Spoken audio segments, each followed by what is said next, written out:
So it's safe to say, on a competitive level, this season has been phenomenal. Now, the first few races were very much Max Verstappen dominated. However, since then, we have had 6 different race winners, with Lewis Hamilton being the most recent at Silverstone, with Verstappen, Russell, Sainz, Leclerc, and Norris all winning races so far this season as well. However, this video will revolve around possibly one of the most competitive race winners of the bunch, bar Verstappen, and that would have to be Lando Norris, who is at the moment 2nd place in the Drivers' Championship. And the reason I want to talk about Lando Norris today and McLaren overall is because they are not doing a good enough job. Because out there, in a universe very similar to ours, in a slightly different timeline, there would have been a championship battle with Verstappen on 246 points to Norris on 221, with only a race win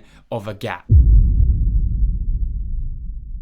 So before I actually give my reasons as to why McLaren and Norris aren't doing well enough, let's break down how I got to these points with Verstappen and Norris. So we'll start off with Norris, and it all kicks off in Miami when Norris left the track with 83 points overall after Miami. Then going into Imola, he then came 2nd place. However, this wouldn't change much, as realistically, even if he caught up to Verstappen at a track like Imola, I do believe it would have been too hard for him to overtake. So Verstappen deservedly won that race. So 2nd place stays the same in Imola. Then again onto Monaco, where he comes 4th place. There is no issues here, that stays the same. But this is where it starts to get juicy. In Canada, obviously he gets very unlucky with the safety car. He would have won that race with the gap he made up in the switch over time from wets to dries. He would have definitely won the race if it wasn't for that safety car. So there is the first race win instead of a 2nd place for Lando Norris right there.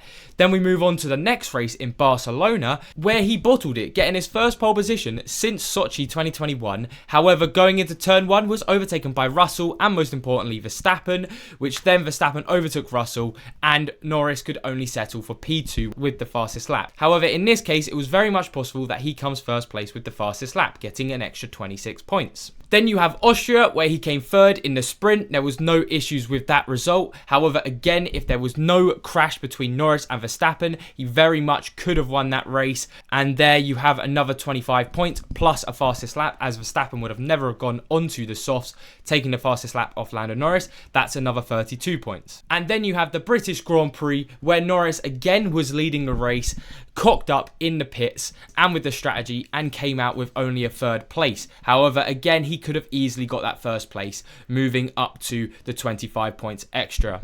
And with all of these combined, it would end him on 221 points so far this season. Then with Verstappen, he would be on 136 points after Miami, no issues there. Imola, he deserved to win the race, again stays the same. With the moving on to Monaco, where he had a pretty terrible Grand Prix where Red Bull just weren't at their best, coming 6th place, again no issues there, staying the same as it normally was. However, in Canada, he would drop down to 2nd place, as Norris would have won that race.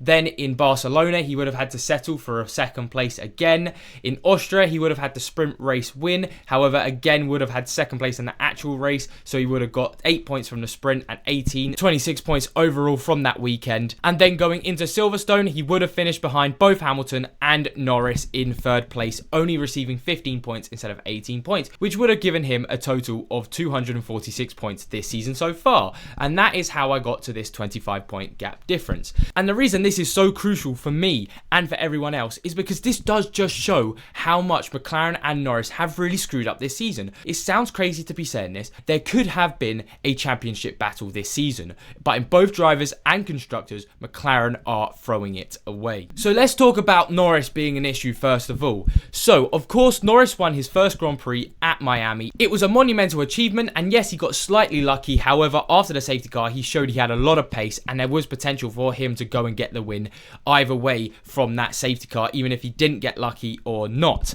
However, it does just show he is not ready for this championship battle. He does not have that championship mentality yet. Imola, Barcelona, Austria, and Silverstone all came down to him making mistakes or getting into mistakes with other drivers. Again, if you're fighting for a championship or fighting for race wins, you cannot be doing these mistakes. And they're very simple mistakes. Having a bad race start. When was the last time Max Verstappen had a bad race start and someone took first position from him going to the first corner? It was the British race a year ago. That was the last time. When was the last time Verstappen almost pushed over one of his pit crew going too fast into the pit lane? Again, Norris did this in Silverstone, throwing away the win. And then the other thing Norris does, and does a lot, which you don't see from the likes of Hamilton, Alonso, Verstappen, is him making the wrong strategy calls. And this sort of gets along with McLaren as well. McLaren constantly ask him what tyres he wants to choose. Put him on the tyres you think is going to do the best. However, he always tends to then go with the wrong choice because he either is fending off someone else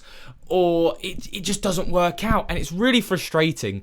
And it does just show, like, yes, he's won one race, however, he is by far definitely not at that mentality and level of skill to fight someone over a full length of the season. Then we also have the issue just with McLaren as a constructor in general, not having, again, we're talking about this championship mentality again, because you'll see it a lot with Red Bull and Verstappen, but McLaren clearly do not have this. And this one is kind of interesting to me though as well, because it's not just the team, it's also the fans, and I'm also someone who does this as well when it comes to McLaren, and I'll get to it in a second, because technically, there was a specific reason for it, which was a Spygate. But in 2007, McLaren would have won the Constructors' Championship. But then even before then, the last time they did it was 1998. And I mean, it's hard to say you're a big team when the last time you won anything as a team, as a collective, was almost 30 years ago. And then the same thing with the Drivers' Championship. Hamilton was the final person to win it with McLaren, and that was back in 2008. So with these results, and with just how bad 2013, even 2014 at specific moments, 2015, 2016, 2017, 2018, all of these seasons were just so bad, especially 2017. It was really hard to watch McLaren in that Honda era. It's kind of pushed them down to this level where they don't really know what to do when they're at the top. This and the second half of the last season has been the first time for over a decade that McLaren have been looking like a top team. This season is the first time I've seen McLaren with the fastest car since 2012 basically. And you notice this quite a lot when they do strategy calls. I've already said this a bit with the Norris stuff, but they are making Ferrari masterclass levels of calls.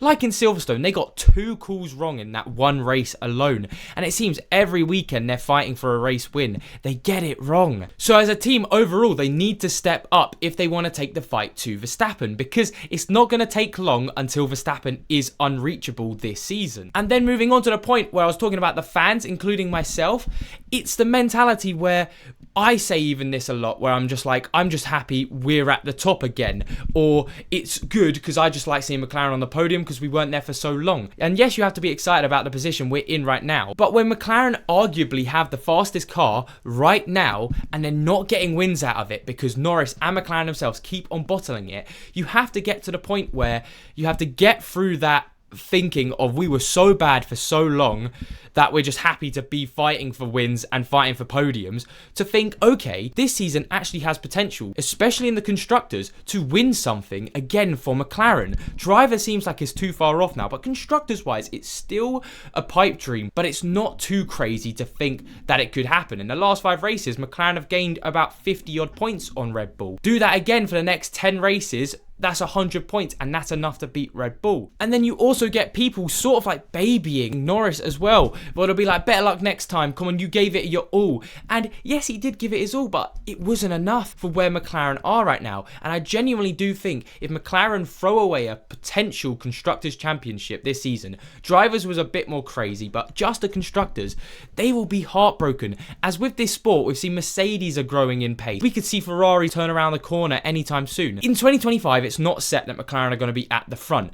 So when you have your moment, you have to take it. And who knows, as a McLaren fan, this could be a big moment for us to take something again. But at the minute, it's just not happening. And then one more thing about the fans again is you don't see Ferrari and Red Bull fans settling for where they are. Now, they've had more success than us, but Ferrari fans are livid at the minute because they're not doing well enough. Even when they were doing pretty well in like 2017, 2018, and they were like the second fastest fastest car, they still wanted more because they weren't winning championships. And that's what McLaren needs to get back to being like. With Red Bull, they're not happy with what Perez is doing right now. And they're first in the drivers and constructors, but they know they need to do better. That is a championship mentality, and that is what McLaren need to learn going into the future of 2024 and 2025. Because let's talk about Red Bull and Verstappen as a whole. Just look at them as a team. They get the fastest pit stops. They get the best strategy calls. I mean, Silverstone, 2 strategy calls again in a row.